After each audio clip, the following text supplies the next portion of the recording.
Vamos lá no Apocalipse, capítulo 6 hoje. Semana passada nós encerramos o capítulo, começamos e encerramos o 5. E é importante, para você entender o capítulo 6 do Apocalipse talvez seja o capítulo de maior confusão e alegoria que as pessoas fazem por aí. É o capítulo talvez mais interpretado de forma equivocada, não é? Quando você olha pelo ponto de vista assim, de criar algumas... Porque tem algumas figuras aqui, as principais figuras, os 4 cavaleiros do Apocalipse.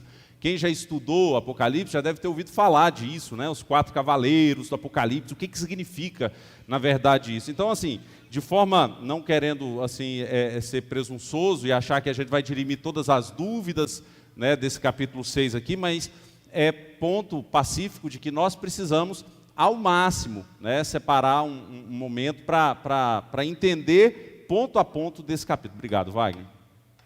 Ponto a ponto desse capítulo, Então, quero que você abra sua Bíblia, Apocalipse, capítulo 6.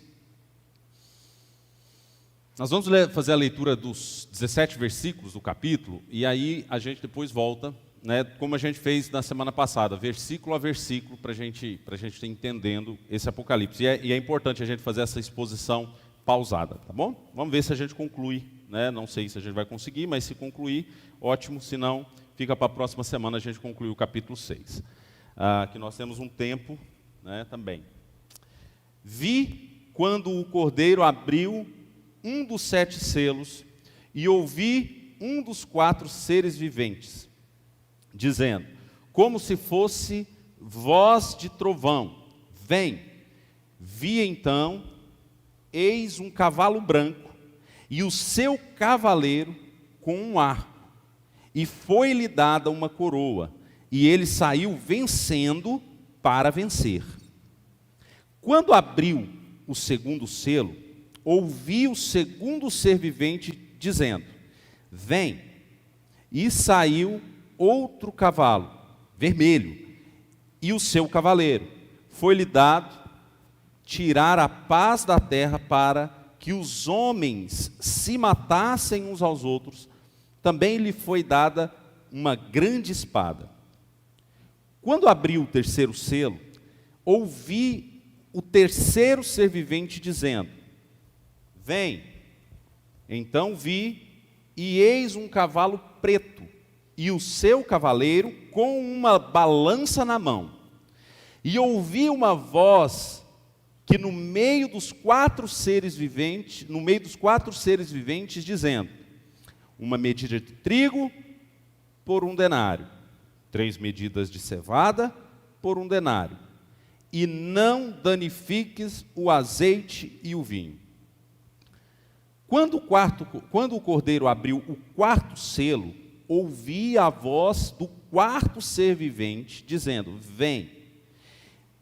E olhei, e eis um cavalo amarelo, e o seu cavaleiro, sendo este chamado Morte, e o inferno o estava seguindo, e foi-lhe dada autoridade sobre a 4ª parte da terra para matar a espada, pela fome, com a mortandade e por meio de feras da terra. Quando abriu o 5º selo, vi debaixo do altar as almas daqueles que tinham sido mortos, por causa da palavra de Deus e por causa do testemunho que sustentavam.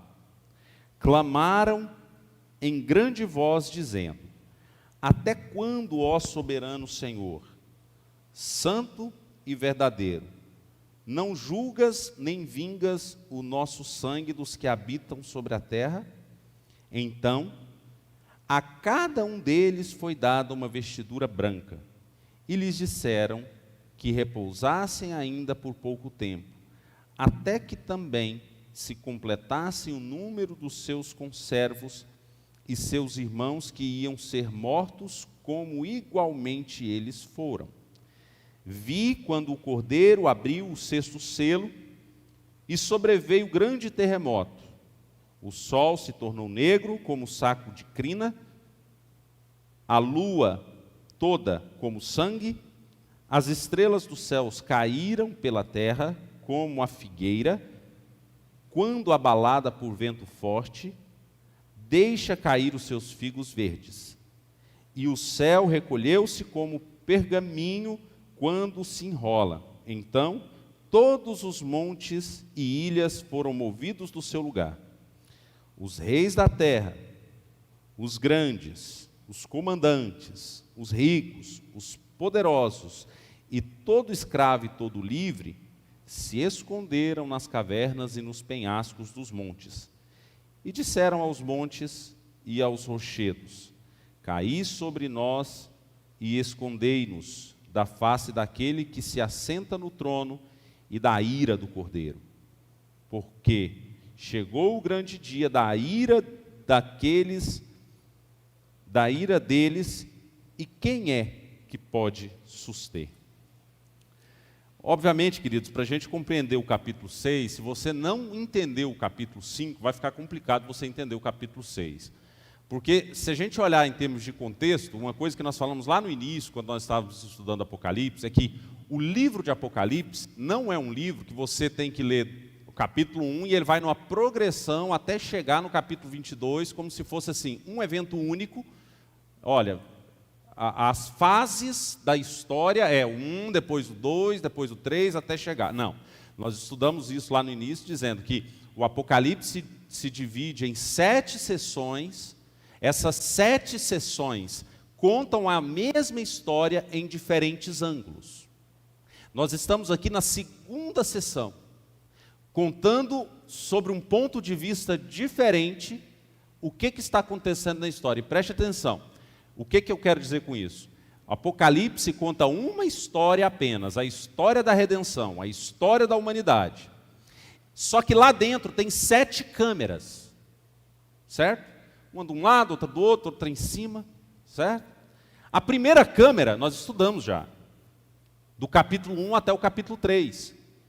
É a primeira câmera, é a primeira ótica, que é a ótica olhando diretamente para as igrejas da Ásia, que nós estudamos. Se você olhar lá na sua Bíblia, você vai ver no capítulo 2 e 3 a carta às 7 igrejas. Enquanto as igrejas estão vivendo isso, no capítulo 4, 5 e 6, nós vemos uma outra câmera. No mesmo tempo que está acontecendo aquilo que nós já estudamos nas cartas do capítulo 2 e 3, é a mesma coisa e ao mesmo tempo uma outra câmera mostra o que João viu no céu, o que estava acontecendo no céu. Então, de forma que o que nós estudamos no capítulo 4, 5 e 6 é uma parte da mesma história. É uma parte da mesma história. Portanto, não é uma progressão, né? Passou aquela fase das igrejas, agora vai passar essa parte da tribulação. Alguns fazem isso, né? E julgam que, passando aquela parte da igreja, a igreja vai ser arrebatada e não vai passar por tormenta. Lembra do filme? Que eu estou repetindo várias vezes, para você tirar essa imagem desse filme da mente. Aquele filme Deixados para Trás, aquilo não é bíblico. Aquilo é um cenário cinematográfico que foi criado justamente para vender um produto, né? Se fosse olhar no aspecto da crítica filosófica, dois homens chamados Theodor Adorno e Max Horkheimer, eles iriam criticar muito esse filme, porque é uma indústria cultural que foi isso aí. Foi para vender mesmo um produto, né? Desconsiderando a verdade da história. Não existe um arrebatamento secreto da igreja. Não existe um arrebatamento secreto da igreja. A igreja passará pela tribulação. A igreja sofrerá a tribulação. E a prova está justamente aqui, nesses ângulos diferentes que você observa, e a própria igreja sofrendo. E é o que nós começamos a dar no capítulo 4 também, a próprio capítulo 1, 2 e 3 também aponta um pouco. Agora esse capítulo 4, 5 e 6 mostra que a igreja está sofrendo, e é o que nós vamos observando. Então, antes de nós pensarmos o capítulo 6, a gente precisa lembrar do capítulo 5. O capítulo 5 é o Cristo coroado. Cristo recebeu uma coroa, né? Por que Cristo recebe uma coroa? Porque Ele é Filho de Deus? O que legitima Cristo ser coroado? O capítulo 5 vai mostrar a sua morte. Então, Jesus morrer foi o grande ápice da coroação de Cristo. E quando Ele morre, para onde Ele vai? Ele volta para o céu. No capítulo 12, quando nós chegarmos lá, se Deus der vida e paz para nós, e saúde, né? Se nós chegarmos no capítulo 12, você vai perceber que a subida de Jesus ao céu implicou na descida de Satanás. Implicou na descida de Satanás. E aí nós vamos também entender esse ministério de Satanás também nesse mundo, porque é engano nosso achar que ele não tem, por permissão de Deus também, uma atuação nesse mundo, e ele não tem uma parte nessa história. Quando Jesus está morrendo, por exemplo, pelas mãos dos romanos, né, acusados e denunciados pelos próprios judeus, quando o Filho de Deus está sofrendo, a acusação de Satanás e a fala de Satanás para Deus é: está vendo o que o mundo faz com o seu filho? Está vendo o que o seu povo está fazendo com o teu filho? Está vendo o que o ser humano está fazendo com o seu filho? Né, numa tentativa, né? E aí a ideia do dragão que se levanta é a figura que nós vamos aprender também sobre esse dragão. Esse dragão se levanta ao longo de todos os tempos, desde a primeira vinda de Cristo, desde quando Herodes estava querendo matar os infantes, as crianças, porque tinha nascido um suposto rei dos judeus, e ele vai perseguir, e Maria tem que fugir com Jesus, né? E Maria e José fogem com Jesus. Aquilo é o dragão, né? As investidas de Satanás contra o Cristo, né? E aí quando o Cristo vence na morte, ele derrota efetivamente toda a semente do mal e todas as obras de Satanás de uma vez por todas. E isso é o que mostra no capítulo 5, por isso que o capítulo 5 fala assim: ó, aquele que está sentado no trono, né? E aí dá essa figura, né? Digno é de receber, o finalzinho no versículo 13, você olhar, né? Aquele que está sentado no trono, e ao Cordeiro seja o louvor, e a honra, e a glória, e o domínio pelos séculos dos séculos, né? Então a ideia de que existe um Deus no trono, e todas as coisas emanam desse trono, que é o que vai dizer o capítulo 4, nada acontece fora do que o que está no trono. Então tudo que acontece aqui é reflexo de algo que aconteceu no trono de Deus. Deus está no controle dessa história. E aí vem esse capítulo 6 falando sobre, porque no capítulo 5, se você olhar ali no capítulo 5, acompanhe na sua Bíblia aí, versículo 1 e 2, só para a gente voltar ao que é o capítulo 6, olha lá. Vi na mão direita daquele que estava sentado no trono, que era o Pai, Deus Pai, um livro escrito por dentro e por fora, e todo selado com o quê? Com 7 selos. Vi também um anjo forte que proclamava em grande voz: quem é digno de abrir esse livro, esses selos? E aí João olha e vê que ninguém poderia abrir esse livro. E aí o versículo 15 diz: todavia um ancião disse: não chores, eis que o leão da tribo de Judá, a raiz de Davi, venceu. Venceu para quê? Para que aí nós aprendemos, nós não vamos falar desse significado, não, nós aprendemos na semana passada, né? Leão de Judá e raiz de Davi está falando de Cristo, e nós explicamos o que significa. Existe um sentido por chamar Jesus de raiz de Judá, raiz de Davi e leão da tribo de Judá. Mas ele venceu para quê? Qual que é o objetivo dele ter vencido na morte? Para fazer o quê? Lá no céu? Abrir esses selos, revelar a história. Aí agora, lá no capítulo 6, ele começa a revelar a história. Qual que é o primeiro selo que ele abre? Olha lá. Quando ele abre o primeiro selo, vi então, e eis um cavalo branco, e o seu cavaleiro com um arco. E foi-lhe dada uma coroa, e ele saiu vencendo para vencer. Que cavaleiro é esse? Existem algumas pessoas que falam que esse cavaleiro é o anticristo, né? Algumas pessoas dizem que, como a fase da igreja passou e a igreja foi arrebatada, esse cavaleiro aqui é o anticristo, que ele vem para vencer, né? Só que o termo aqui usado é que ele recebe uma coroa, mas só que não é uma coroa fajuta, é uma coroa real, indicando autoridade, indicando poder. E mais, essa pessoa está montada num cavalo branco, e branco no Apocalipse sempre está indicando pureza. Então seria um contrassenso você dizer que Satanás recebeu toda a autoridade e ainda recebeu um símbolo de pureza. E mais, ele vem vencendo para vencer. A ideia de que se é Satanás, então Satanás vai ter vitória nesse negócio. Ele vem vencendo para vencer, a ideia de uma vitória efetiva. Ele vem vencendo e vai vencer. Como se Satanás estivesse no controle dessa história. Obviamente nós não podemos atribuir isso a Satanás. Obviamente nós não podemos atribuir isso a Satanás. Duas interpretações são mais possíveis, né? A primeira delas, de ser o próprio Cristo que veio para vencer, né? Agora, quando diz, né, que está montado o cavaleiro, tem um arco, uma coroa e vem para vencer. Cristo veio fazer isso? Veio. O problema, talvez, que a gente pode encontrar nisso é que Jesus já está abrindo o selo.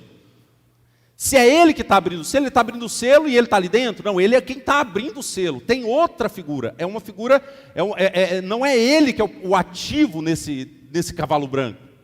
Que aí surge a outra interpretação que seria a mais possível desse texto. Que o cavalo branco, e nesse cavalo branco era a expressão da força e do poder da pregação do Evangelho desde a primeira vinda de Cristo. E isso faz muito sentido se a gente olhar o capítulo anterior, porque olha o versículo 9. Quando o versículo 9 aponta para Cristo, digno é de tomar o livro e abrir os selos, porque foste morto e com seu sangue compraste para Deus os que procedem de toda tribo, língua, povo e nação. E para o nosso Deus nos constituíste o quê? Versículo 10. O que é que Deus nos constituiu? Constituiu todo aquele que Ele salvou. Leia aí o versículo 10 aí do capítulo 5. Acompanha aí, gente. Vamos lá. Ele outorgou a todo aquele que Ele salvou a autoridade de ser parte desse reino e sacerdote, e que reinam na terra. O que significa o termo sacerdote? Sacerdote são aquelas pessoas, eram no Antigo Testamento, aquelas pessoas que eram responsáveis por fazer a mediação entre o homem e Deus. Então todo sacrifício era feito por meio do sacerdote. Não era qualquer pessoa que podia chegar pedindo perdão de pecado, tinha que ser o sacerdote. Agora, em Cristo, foi a igreja que foi comissionada a isso. Quando Jesus está sendo assunto aos céus, qual que é o único mandato dele? Vão agora, toda autoridade me foi dada no céu e na terra, agora vocês vão e façam os discípulos. Vocês vão e levam o poder da minha palavra às pessoas. O poder do Evangelho é esse cavalo, a ideia de que esse poder do Evangelho seria esse cavalo branco que vem para vencer. E olhando para o contexto cultural, histórico, que é uma perspectiva que a gente precisa olhar sempre, né? O Império Romano estava levantando tropas de todo jeito contra os cristãos. Não se há na história um relato de uma perseguição tão implacável como os romanos para com os cristãos do primeiro século. E quanto mais eles matavam cristãos, mais cristãos brotavam da terra, tanto que tem aquela frase que a gente sempre diz, né? Dos cristãos, dos pais da igreja, dos primeiros cristãos, que eles diziam que o sangue dos cristãos era como sementes na terra, porque à medida que matava cristãos, multiplicava cristãos. O Evangelho, nada consegue parar o Evangelho, pode parar o pregador, mas o Evangelho não. Pode vir um governo e matar todo mundo aqui, mas o Evangelho continuará sendo anunciado. Nada para o Evangelho. Não existe governo, não existe ideologia. Do mesmo jeito que o Evangelho não precisa de ajuda do governo, né, para ser propagado, ele também não precisa. Ele também não precisa temer o levante de qualquer que seja o governo, de qualquer que seja o mundo, qualquer que seja o império. O cristianismo bíblico, o cristianismo primitivo, ele suportou Roma e toda a sua fúria. Ele suportou os judeus que estavam entregando-os às masmorras. Ser cristão naquele tempo não era um benefício. Ser cristão naquele tempo, nós vamos aprender aqui, que era um chamado à quebra financeira. Ser cristão era ser chamado a perder dinheiro naquele tempo. Se tornar cristão era isso. E nada foi capaz de parar o Evangelho. Por isso, quem que vem vencendo para vencer o Evangelho? Paulo vai dizer em Roma, isso, aos irmãos em Roma, quando ele escreve lá assim, pois eu não me envergonho do Evangelho, porque ele é o poder de Deus para a salvação. Quando a gente olha para esse texto, a gente acha muito, nossa, é bonito, né? O Evangelho é o poder, mas o foco principal que a gente olha é o poder, sim, mas o porquê que esse poder fica mais brilhante, e tem que ficar mesmo? Quando você olha a palavra dele dizendo, pois eu não me envergonho do Evangelho. Você tem que se perguntar, por que Paulo diz isso? Por que Paulo diz que ele tem que afirmar para os irmãos da igreja em Roma, mandando uma carta, ele estava mandando uma carta para a igreja em Roma para pedir ofertas para a sua viagem missionária, e ele também queria ver aqueles irmãos, ele fala isso no capítulo 1, só que ele pega e fala assim, eu não tenho vergonha do evangelho. Por que ele diz isso? Obviamente, porque se tornar um cristão naquele tempo era vexatório. Você era considerado alguém que estava associado a um cabeça de burro, como várias figuras foram colocadas no primeiro século, de um burro crucificado. De um burro crucificado, tem isso na história. De um homem crucificado com a cabeça de mula, de burro, associando isso a Cristo. E todo aquilo que segue Cristo é burro, idiota, tapado, palhaço, bobo da corte. Era aquele que era alvo, seria aquele que abraçando o evangelho seria alvo do circo de Roma. Sabe qual que era o circo de Roma? Lá em Roma tinha uma política para ter a paz, que era comum deles, a política do pão e circo. O pão era a comida. Dá comida para o povo que você cala a boca deles. O povo está comendo, não importa se é pouco, ele está comendo. Deixa ele fazer o sextou deles aí, dá condição para ele comprar a carne para ele fazer a sexta-feira deles, o sábado deles, o churrasquinho deles, que ele vai calar a boca. E o circo eram as aventuras, as brincadeiras, os esportes, né, que aconteciam nos teatros do Império Romano. Teatro de Atenas, teatro de Éfeso, o próprio Coliseu. Né, tudo isso acontecia. Qual que era o teatro que tinha lá? Vamos matar cristão, vamos colocar ele lá dentro, lá, e for para ser devorado. E isso atraía as pessoas. Era o trouxa da corte, os cristãos que, associando ao cristianismo, iam se submeter a isso. Nem contra isso, nem nesse cenário o evangelho foi capaz de parar. Ele multiplicou nesse cenário. Então, quando eu olho para esse texto, né, o que vem para vencer? O primeiro cavalo, o branco, aquele que é puro, aquele que não se mistura com nada. Paulo vai dizer isso, né? Em Gálatas, né? Admira-me que vocês estão passando tão depressa da graça de Cristo para outro evangelho, o qual não é outro, senão que tem alguns no meio de vocês que estão querendo perverter. A igreja passou ao longo dos anos por um monte e várias tentativas de perversão desse evangelho por próprias pessoas que se diziam cristãs. Por mais que dentro da igreja de Jesus, dentro do povo de Jesus, nós vamos encontrar pessoas que ao longo da história promoveram guerras, nós podemos olhar para as cruzadas, nós podemos olhar para um monte de coisa que surgiu dentro do próprio cristianismo, mas isso não anula e não deixa manchado aquilo que é puro, aquilo que é branco, que é o poder do evangelho da paz. Isso é ilibado, permanece puro. O evangelho de Jesus permanece puro. Ele jamais será manchado por homem nenhum, do mesmo jeito que ele não será impedido por ninguém. Ele venceu para vencer. Cristo venceu na cruz e a sua mensagem vencerá. Né? A mensagem de Jesus vencerá. Você sabe, tem uma forma de você parar o evangelho. Só uma. Só uma. Qual é? Quem quer falar isso aí? Não pregar. Só você, como cristão, pode parar o evangelho. Como? Não falando dele. Quando você não fala do evangelho, você está parando o evangelho. Quando a sua boca não fala, né, do evangelho, você está parando o evangelho. Você está bloqueando esse evangelho. Se a igreja se calar, e se as pedras não clamarem, é a única forma desse evangelho não vencer. E esse é um chamado preocupante para nós, que vamos vivendo a vida cristã, achando que ser cristão e ser discípulo de Jesus é apenas ir à igreja. E a igreja é essencial.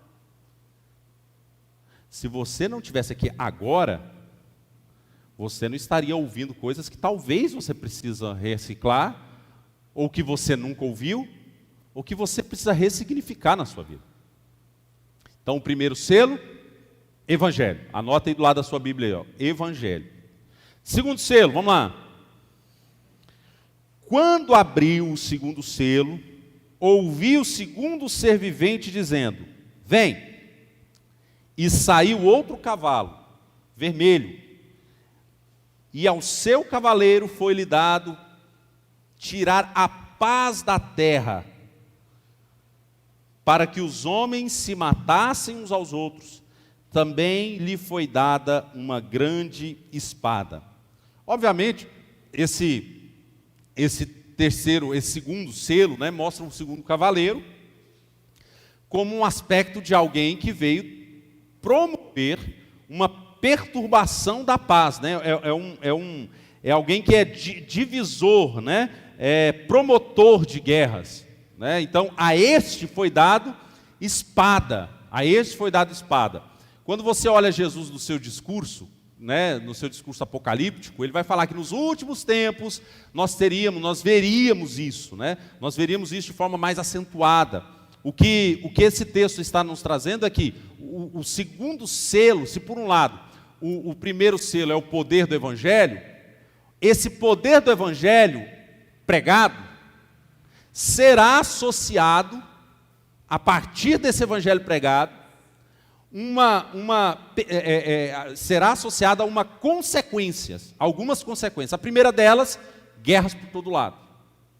E guerras contra os próprios cristãos. Por mais que os cristãos ao longo dos tempos, e o cristianismo da sua origem, é o promotor principal da paz, Jesus, o nosso rei, ele é chamado de príncipe da paz. Por mais que esse é o sentido real do cristianismo, ainda assim, esse cenário de algo, de uma influência, ou de alguém que não necessariamente é uma pessoa específica, mas é guerras por todo lado, a falta de paz, e as pessoas clamando e buscando paz, né? Jesus vai dizer isso: quando vocês começarem a ouvir, né, que estão clamando por muita paz, está chegando o tempo, e é fato, nós estamos vivendo os últimos tempos. Agora, qual fase desses últimos tempos, né? Nós temos aqui, que nós falamos, né, uma semana, seria até, quem leu já o livro de Daniel fala de 7 semanas, talvez nós estamos aqui na metade da semana já, né, na segunda metade da semana, já vivenciando os últimos tempos, que compreende a primeira vinda até a segunda vinda de Cristo. Nós estamos vivendo esse período que o Evangelho encontra o seu poder, que nós fomos chamados para pregar o Evangelho, mas pregação desse Evangelho tem seus custos. E o primeiro custo disso é que guerras acontecerão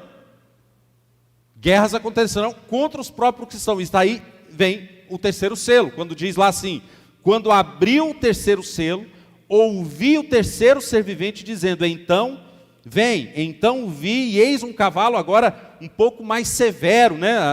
Trazendo uma ideia de mais problemas, que se por um lado, promotor de guerra no segundo selo, por outro, nós vamos perceber algo que promove fome e alta de preços. É o que está dizendo, ó, quando abriu o terceiro selo, ouvi um terceiro ser vivente dizendo: vem. Então vi, e eis um cavalo preto, e o seu cavaleiro com uma balança nas mãos, né? A espécie de um meio de medida. Versículo 6: e ouvi como uma voz no meio dos 4 seres viventes: uma medida de trigo por 1 denário, 3 medidas de cevada por 1 denário, e não danifiques o azeite e o vinho. A gente precisa entender o que ele está dizendo aqui, à luz daquele contexto, obviamente. Esse terceiro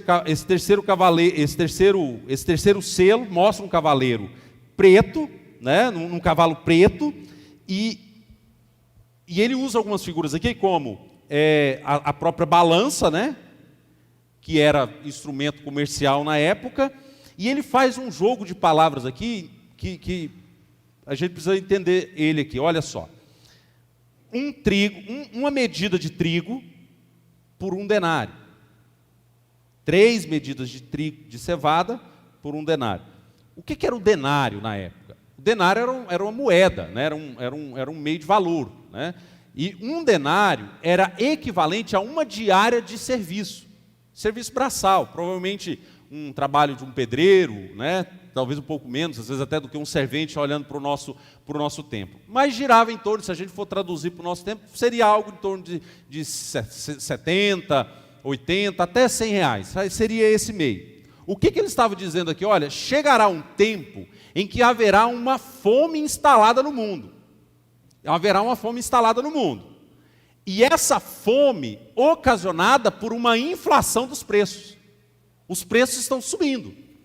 A ponto de pessoas sofrerem tanto que para ela comprar uma medida de farinha, vamos lá, imagina você, vai no mercado, vai lá e compra um saquinho de farinha. Chega lá, quanto que é um saco de farinha? Quem sabe aí, só fala aí o valor aí. 4? Não, 9 reais o quê? 10 quilos de farinha? 1 quilo de farinha, 9 reais? 9 reais, né? Depende da farinha, né? Depende da farinha. Então você pega lá, vai lá, 9 reais. Vai lá, 9 reais um saco de farinha. Seria a mesma coisa você ir ao mercado e para você comprar um saquinho de farinha, o que você faz com um saco de farinha? O que você faz com um saco de farinha? Um saquinho de farinha, uma medida só. Uma medida de farinha é um saco, é como se fosse 700 gramas a 1 quilo. O que era preciso para comprar um saquinho de farinha lá? 9 reais? 70 reais, 80 reais. Ele está falando que o que João percebe é que o Cristo, na hora que ele desata esse selo, existe um problema econômico no mundo. Existe uma crise econômica no mundo, mas só que essa crise não é uma crise generalizada, porque vai ter fases. Porque ao passo que ele fala desse um dia de serviço, uma farinha, ele vai falar outras coisas, 3 medidas de cevadas por um denário. Ou seja, você tem que trabalhar 2 dias para ter 2 quilos de comida em casa. 2 quilos do que comer. Só que ele vai falar um negócio aqui que ele fala assim, e não danifiques o azeite e o vinho. Azeite e vinho eram comidas finas, eram bebidas finas. Só rico tinha azeite e vinho em casa. E por que ele fala, não danifique o vinho? Se você vai ler algumas traduções, você vai talvez entender o que eu quero dizer aqui. Ele está falando que tem fome instalada pelo mundo, tem crise econômica no mundo inteiro, tem pessoas passando necessidades, ao passo que tem palácios que sobejam, que sobram, que comem dos caviar, que comem as lagostas caras. Não estou me referindo a ninguém, só estou citando um exemplo. Agora que esse negócio transmitido aí, vai que uma hora acha a gente. É um exemplo do século. Isso acontecia lá, no Brasil não acontece isso. E isso já acontecia naquele tempo. Você sabe o que é isso? Esse selo já foi desatado, porque as pessoas vivem isso.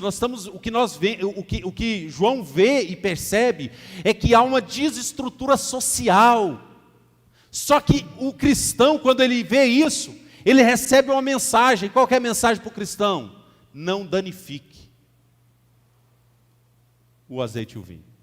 Você sabe qual que é a mensagem para o cristão? Não se meta em se achar revolucionário. Não invente se achar a revolução e mudar o sistema. Porque é eu que estou no controle dessa história. Se eu como assim, se morrer alguém de fome, eu estou no controle. Se tem alguém sobejando, eu estou no controle. E o preço um dia será cobrado dessas pessoas. Não se meta a querer ser um reacionário ou um revolucionário. O chamado do discípulo de Jesus é para aquilo que a gente chama de resignação. Se você não está disposto a viver resignação, você não entendeu o Evangelho. ser resignado. E tem um lampejo disso lá num salmo, quando diz assim, ó, não te indignes pelo homem mau. O não te indignar não é que você deva olhar e falar assim, aquela cara piedosa. Não, não é isso. A questão é que isso não pode descer para o seu coração. O que João estava falando, a mensagem para a igreja é assim, olha, o império está fazendo isso com vocês. Vocês, por serem, e a gente vai perceber isso, né? E eu falei disso agora há pouco, né? Eu falei assim, olha, quando a pessoa assumia ser cristã no Império Romano, ela perdia privilégio. Ela perdia privilégio. Ela não podia mais assentar nos mesmos lugares. Como ela não ia mais adorar o imperador, ela não podia mais sentar nos banquetes. Ela não podia ir no mercado comprar o que ela queria. Gente, para tentar explicar o que aconteceu no Império Romano, era mais ou menos assim. Você vai ali no mercado, aí lá no mercado tem o preço para os cristãos e o preço para um cidadão romano. Era isso que acontecia lá. Então, ser cristão não tem nada a ver com teologia de prosperidade. Hoje é passado esse... O crente vai comer o melhor da terra. O melhor da terra nossa é o céu, gente. O melhor de Deus é Cristo para o cristão. Do mesmo jeito que a gente fala, né, uma palavra, o melhor de Deus ainda está por vir. Não, o melhor de Deus já veio. O melhor de Deus já veio, é Cristo. É a pessoa dele, é nele que eu tenho que ter meu contentamento. Então, quando uma pessoa se tornava cristão naquele tempo, ela perdia dinheiro, ela podia perder emprego. Para você ter uma ideia, quando o Tiago, aliás, quando Pedro escreve a carta dele, no terceiro capítulo, ele dá uma palavra para as mulheres que mulher nenhuma gosta, ou pelo menos as que não entendem o que ele quer dizer ali, ou as feministas, né, por aí. Ele pega e diz assim, para a mulher ficar calada e ganhar o marido em silêncio. E ao falar isso, ele pega e fala assim, não seja para a mulher o adorno exterior, como cabelos frisados, né, como se fosse a vaidade dela. O que estava acontecendo naquele tempo? Se tornar cristão era ruim. E quando as mulheres se tornavam cristãs? Quando as mulheres negavam a fé que o marido abraçou, que é a fé romana, politeísta, acreditar em tudo que é Deus. Cada santo que aparecia lá, acendia uma vela. Por quê? O que aconteceu com essas mulheres? Sabe o que aconteceu com aquelas mulheres? Trocando em miúdos. Os maridos delas falavam, você vai se tornar cristã? Porque quando a mulher se tornava cristã, na cidade corria que a mulher traiu o marido. Como o marido não podia jogar a mulher fora, o que ele fazia? Então você dá licença daqui, que tem a concubina chegando. Outra coisa, manicure não mais. Perdeu a renda, Deise, da irmãzinha que converteu. Cabelo? Não, você não vai fazer mais. Trabalhar para ter suas coisas? Negativo, você não vai fazer mais. Aquelas mulheres começaram a perder aquilo que era cuidado com elas. Não era exagero, não. Elas não perderam nada exagerado, elas perderam cuidado com elas, não podiam cuidar delas. E aí, Pedro olha para aquelas mulheres que estavam revoltadas e manda elas fazer o quê? Bate o pé com esse marido, vai fazer um movimento feminista, junta aí umas 10 mulheres e agora vamos revolucionar. Não, ele não manda fazer isso. O que ele fala para elas? O seu proceder como esposa, um viver resignado, ele fala de um princípio. E não queria dizer que toda mulher ia se converter, não. Todo marido ia se converter se ela fizesse assim, não. O que ele ensina é um princípio. O princípio que ela precisava fazer, não sei, quem que ela ama? Ela ama a si mesma, ela ama a condição dela ou ela ama a Deus? Se ela ama a Deus, ela resigna. Do mesmo jeito que o marido, quando ela fala lá no versículo 7, o marido também tinha a sua responsabilidade. E tem a sua responsabilidade igual ou mais forte. Porque amar a esposa como Cristo amou a igreja, a ponto de se entregar por ela, eu não sei onde é que diz, onde é que tira da ideia que isso é simples. Onde é que isso não é submeter-se também à mulher? Então, é uma relação de sujeição que tem ali. Naquele tempo, olhando aqui para o Apocalipse 6, a mulher perdia privilégio, o marido também, os homens também, todo mundo. Então, meu amigo, você não vai sentar mais para comer o que você comia. Você vai perder o emprego. Opa, concurso? Perdeu. Se nós formos traduzir para o tempo de hoje, você quer ser concursado, você é professor, né? Tá, então tá bom então. Você se tornou cristão? Ser cristão é ser fascista. Ser cristão é ser absolutista, portanto, ser cristão é ser intolerante. Porque quem é você para falar que a sociedade nossa não tem pecado? Porque hoje, se você falar de pecado, você é intolerante, você não pode falar de pecado. Porque não existe pecado para a sociedade ilibada como nós estamos vendo por aí. Quem são os cristãos para falar de pecado? Para falar que a sociedade, para falar que precisa casar, para falar que precisa homem com homem, que essa cultura de homem com homem, para falar, apontar o erro, mesmo expressando amor, mesmo querendo, mesmo abraçando, cuidando das pessoas, mesmo oferecendo a graça e o amor de Jesus para caminhar com as pessoas, mesmo assim, se você falar de pecado, o que as pessoas querem é um Jesus meio hippie, né? Puxador de cannabis aí e tal, que fala assim, cara, viva a sua vida do seu jeito, Deus chama de qualquer jeito, cara. Né? Ai daquele que falar de pecado. Se falar de pecado te chama do mesmo jeito que há extremos políticos para todo lado, né? Se você falar assim, não, é pecado, não, é porque você é bolsonarista. Do mesmo jeito que você falar qualquer coisa, não, porque você é petista. Né? Essa cultura que você não pode pensar, não é? Ela não é uma cultura bíblica. Né? Você tem que pensar à luz da Escritura. O que a Bíblia diz? Você não pode ser moldado pelo que o mundo diz. Você tem que ser moldado pelo que a Bíblia diz. Como que a Bíblia diz que o cristão deve viver num tempo em que as injustiças existem? E quando ela atinge o cristão tem que pôr em prática aquilo que Cristo teve. Resignação. Se alguém te ferir uma face, ofereça a outra. Para de querer ser o revolucionário que vai mudar o sistema. O sistema não vai mudar, você vai passar, você vai morrer, vai passar e essas coisas vão continuar dentro. E a tendência, preste atenção, até que Cristo volte, a tendência é piorar. Deixa eu te dizer essa história. Tá? Você vai ver pastor sendo morto, você vai ver no Brasil, essa geração verá. Essa geração verá. Essa geração verá. Se você quer ser cristão verdadeiro, amar Jesus, se prepare porque você vai sofrer. Agora, se você está com medo de sofrimento, cai fora do cristianismo. Cai fora, que é a melhor coisa que você faz. Porque pior do que morrer pelo Evangelho, humanamente falando, é você morrer por uma coisa que você não acredita, que é realmente a verdade. Vaza fora desse negócio. Viva a sua vida do seu jeito. Por isso que Paulo diz lá em 1 Coríntios 15, se a nossa alegria se resume no aqui e agora, nós somos os mais infelizes dos homens. Por que ele fala isso?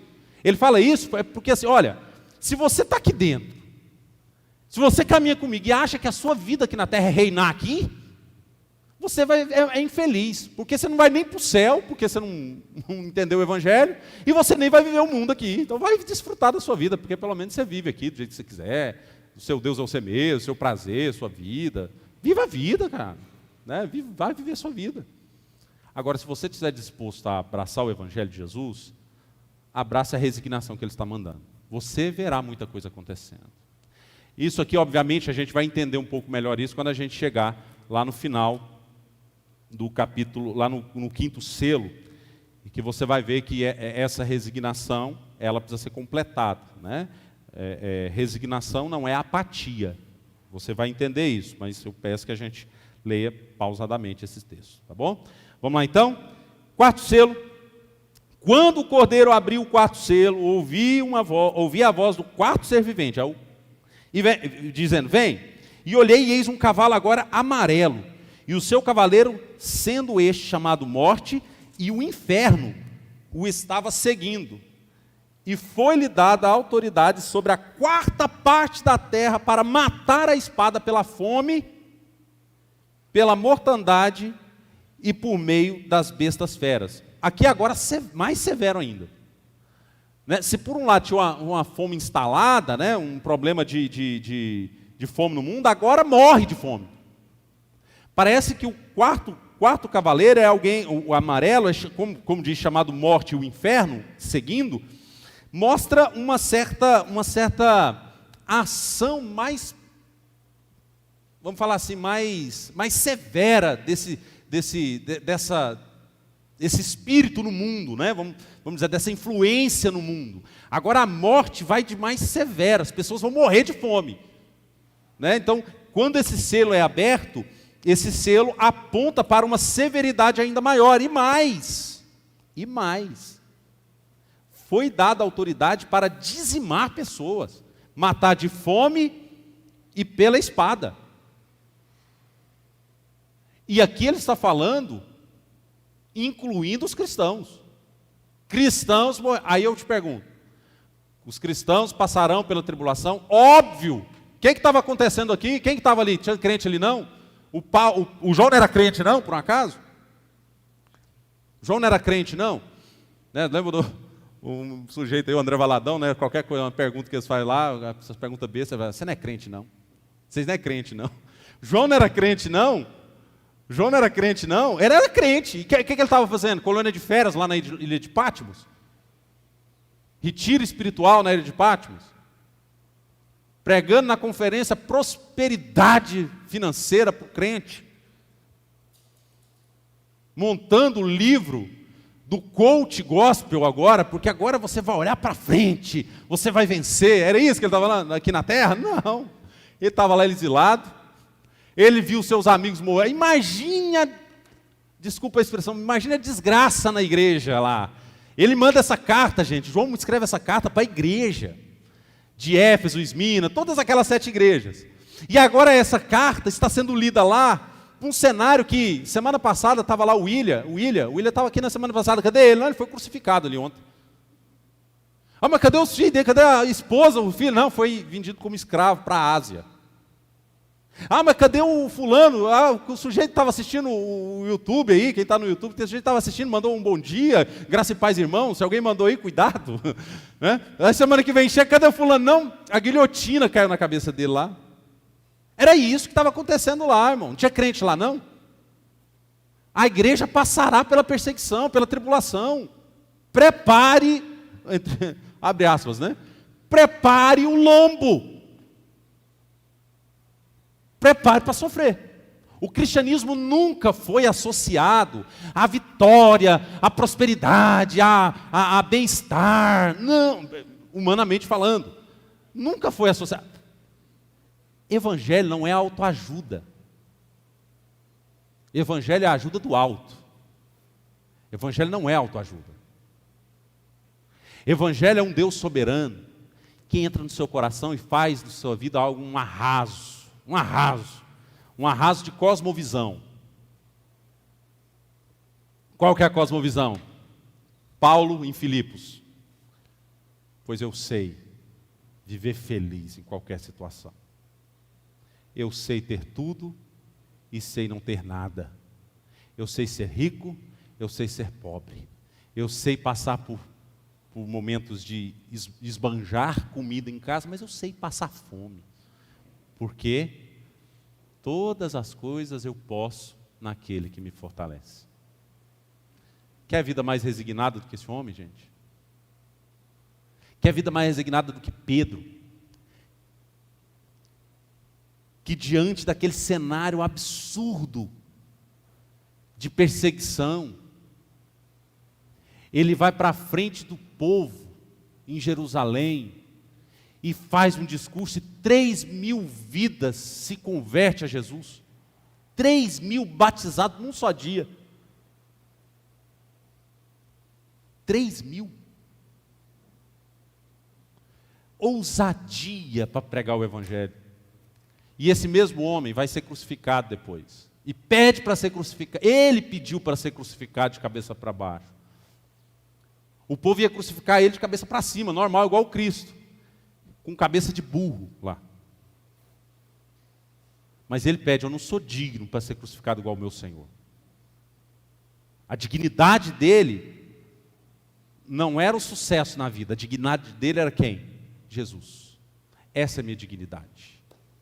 Minha dignidade é Cristo. Aí nós estamos aqui que não aguenta ouvir um não aguenta ouvir o defeito do outro, não aguenta ouvir, aí a gente fica todo revoltado, né? A gente não consegue lidar com as frustraçõezinhas da vida, que a unha caiu, que o salário não chegou, que as coisas não aconteceram do nosso jeito. Quando estava lá Pedro caçando a dignidade dele no sofrimento que ele estava passando. A dignidade dele não perdeu, é Cristo. E essa mortandade, não somente, e aí ele associa feras, né, que eram pessoas que morriam nos coliseus lá. Pessoas vão morrer. Isso aqui é cristão também. Só que não somente eles. Olha o que diz o quinto selo. Quando abriu o quinto selo, vi debaixo do altar as almas daqueles que tinham sido mortos por causa da palavra de Deus, por causa do testemunho que sustentavam. Clamaram em alta voz dizendo: até quando, Senhor soberano Deus, Senhor e verdadeiro, não julgas nem vingas o nosso sangue dos que habitam, e o sangue dos que habitam na terra? Então a cada um deles foi-lhe dada uma vestidura branca, e lhes disseram que repousasse ainda por pouco tempo, até que também se completasse o número dos seus conservos e os seus irmãos que iam ser mortos, como igualmente eles foram. Olha só, acabou os cavaleiros lá agora, né? Agora João olha para o céu e ele vê aqueles que tinham sido mortos. O fulano lá, o irmão da igreja que morreu semana passada, né, queimado vivo lá. Ele olha lá e esse povo está fazendo o quê? Lá no céu. O que esse povo está fazendo? Clamando: Senhor, até quando? O povo vai estar sofrendo, o Senhor não vai vingar não. E qual que é a mensagem de Deus para eles?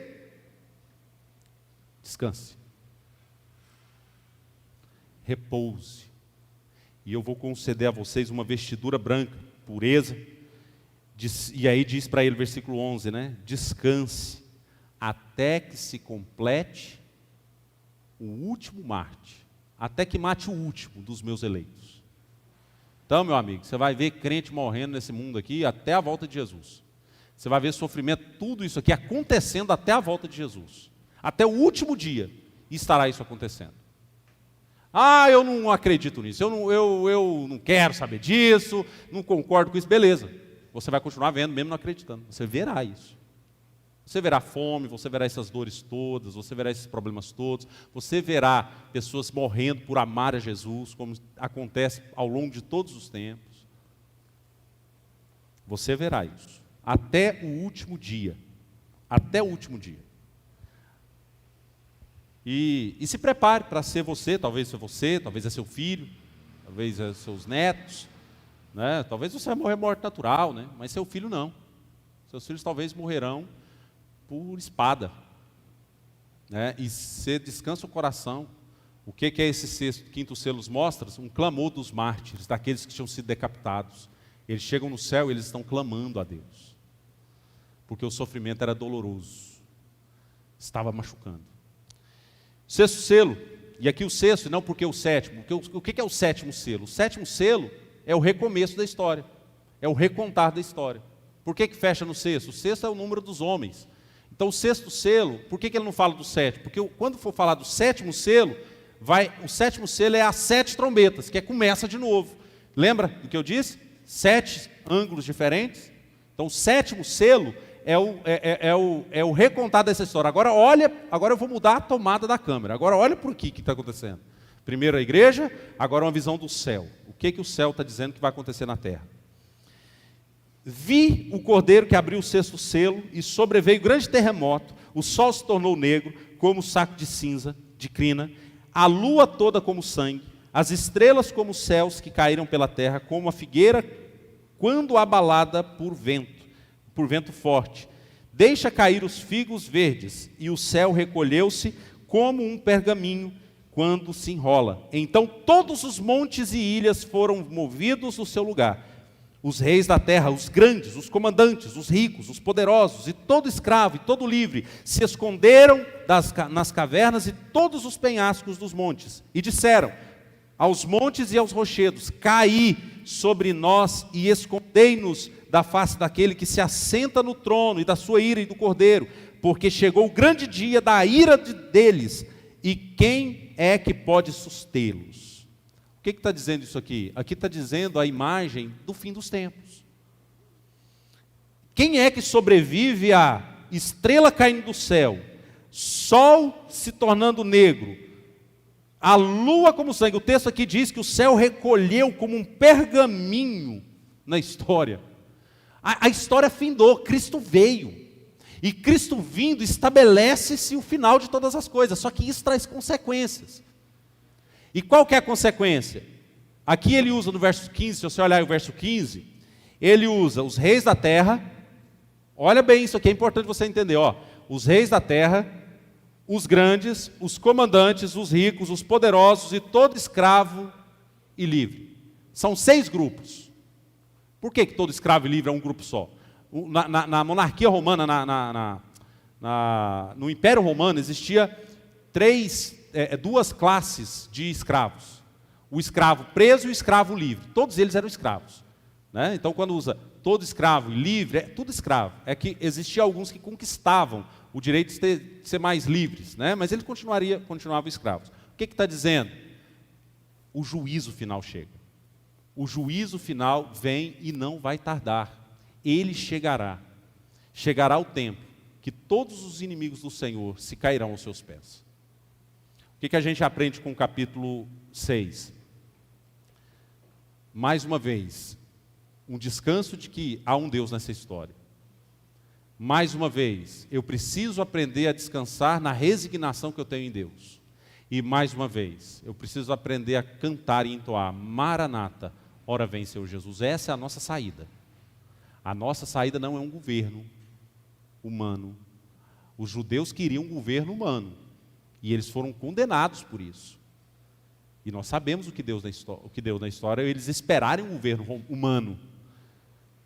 Eles queriam um Jesus que chegasse, um Cristo que chegasse, dominando tudo, arrasando com todos os inimigos políticos deles, enquanto esse reino é espiritual. Estamos sendo preparados para ir para a glória com Jesus. Para a glória com Jesus. Amém?